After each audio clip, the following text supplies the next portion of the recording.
Olá, aqui quem fala é Michele Camargo, seja bem-vindo a mais um vídeo do nosso canal. E no vídeo de hoje a gente vai dar continuidade à nossa série Conceito Direto ao Ponto e dentro da temática de cálculo, né? Então a gente vai dar início a essa temática falando sobre as funções e mais especificadamente sobre a definição de função. Se você não me conhece, eu sou Michele Camargo, engenheiro mecânico pela Universidade Federal de Itajubá há mais de 14 anos.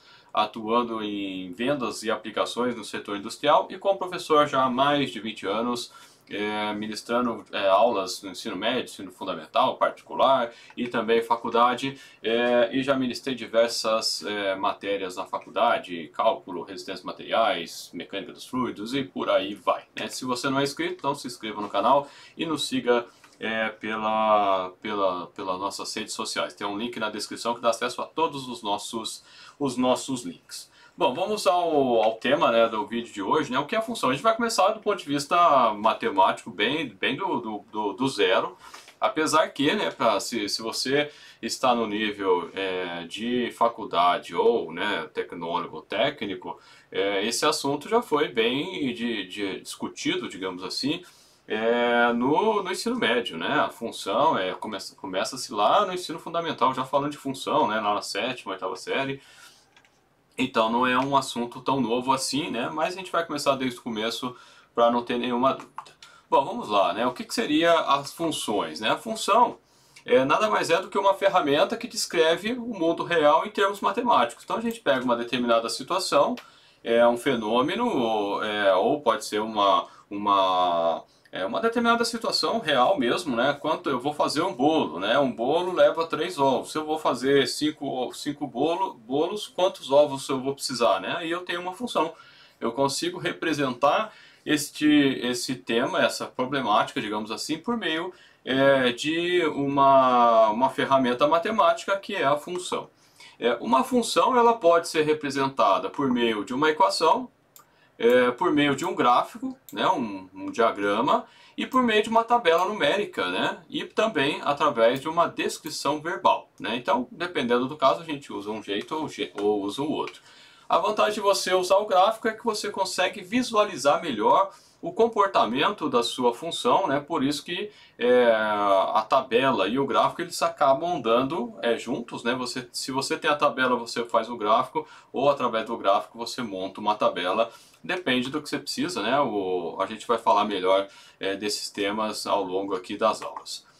O valor de uma determinada quantidade variável, né, que a gente usa comumente o y, mas quando eu falo y, você não deve se apegar à letra y, à letra x, pode ser qualquer letra, né? Pode ser símbolo, um quadradinho, um triângulo, né? O que você precisa entender é a conceituação, né? E é muito comum o pessoal confundir quando se muda as letras, mas é muito comum usar né, a letra y. Então se eu tenho uma determinada variável y que depende de uma outra variável que normalmente a gente chama de x, a gente diz que o y é uma função de x.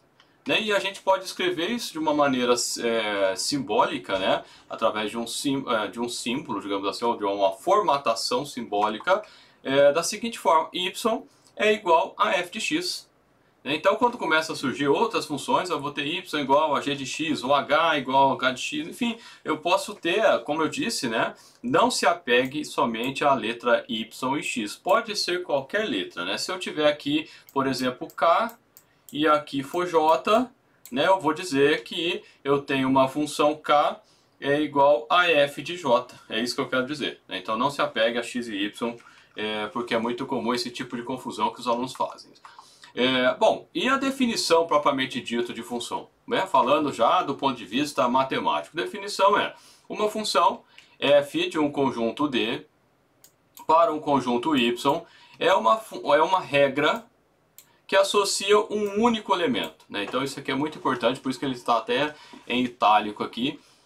F de x pertencente a Y a cada elemento x pertencente ao D. Né? O D vem de domínio. O que isso quer dizer? Quer dizer que uma expressão matemática ela só é uma função se eu tenho uma única correspondência. Né? Então, o valor de y vai ter uma única correspondente em x, né? Eu posso até ter dois y diferentes para o mesmo x, mas 2x para o mesmo y, isso eu não tenho, né? É somente um que eu vou ter.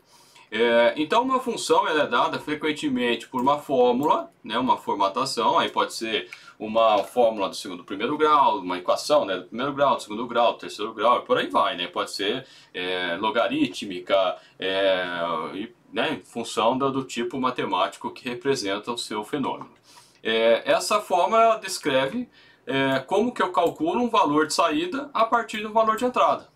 Então, voltando no exemplo que eu falei agora há pouco, se eu pego, eu tenho um bolo, leva 3 ovos. Eu vou fazer 5 bolos, então, se 5 bolos leva 3, então eu consigo, para 5 bolos na função, né, eu vou precisar de 15 ovos, né, seria essa a maneira como eu consigo calcular, né? Essa é a vantagem de você fazer uma função.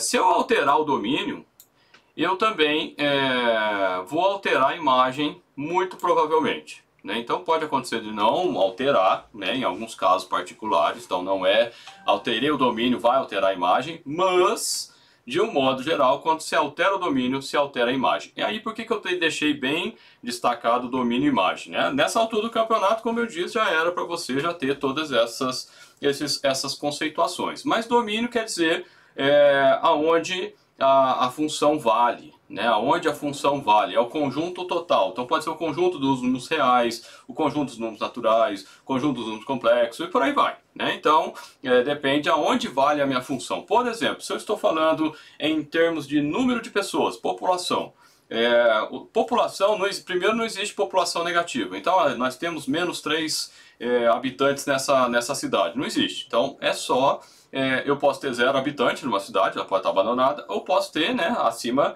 de 0. Então, para a função população, eu tenho somente números positivos e eu não vou ter número quebrado. Eu não tenho 1 habitante e meio, eu tenho 1 habitante, eu tenho 2. Então, eu estaria no domínio natural, né, dos números naturais.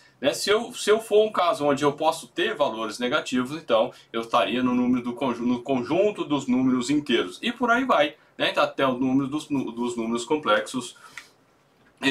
Esse é o domínio, é onde a função vale, né? Onde a função vale. Por exemplo, não existe raiz, pelo menos no conjunto dos números reais, raiz de número negativo. Então, a raiz de menos 1, quanto vale? Nos números reais, não existe. Então, no domínio da função, eu não vou ter os valores daquela expressão matemática que forem menor do que 0, a minha função não existe, então o domínio da função é para valores, né? Eu consigo calcular isso, a gente vai fazer. E a imagem? A imagem são os valores correspondentes. Voltando à história do bolo, né? Eu tenho, para um bolo, eu tenho 3 ovos. Para 2 bolos, eu tenho 6 ovos. E assim por diante. Então, para o conjunto de valores do meu domínio, que é a quantidade de bolo que eu estou citando, eu tenho os valores correspondentes em termos de ovos. Então, seria o 3, o 6, o 9, nesse exemplo simples que eu estou dando. Bom, quando a imagem é uma função de um conjunto de números reais, a gente vai dizer que a função é uma função de valores reais, né? Então, se eu falar seja uma função real, então quer dizer que eu estou lidando com o conjunto de números reais. E isso é extremamente importante você ter essa ideia. Então, como eu disse, né, eu citei o caso da população. Não existe população negativa, então não adianta você falar que a sua função relacionada à população, ela pertence ao conjunto dos números reais, que não é verdade. Então você tem que ter tem que ter em mente que isso, o conjunto dos números, aonde a função vale, é extremamente importante para a representação da sua realidade. Que até então, né, a gente falava lá no ensino médio, no ensino fundamental, quando começa a falar disso, não se fazia muita relação com a prática. E aqui a gente já está trazendo enfatizando essa necessidade.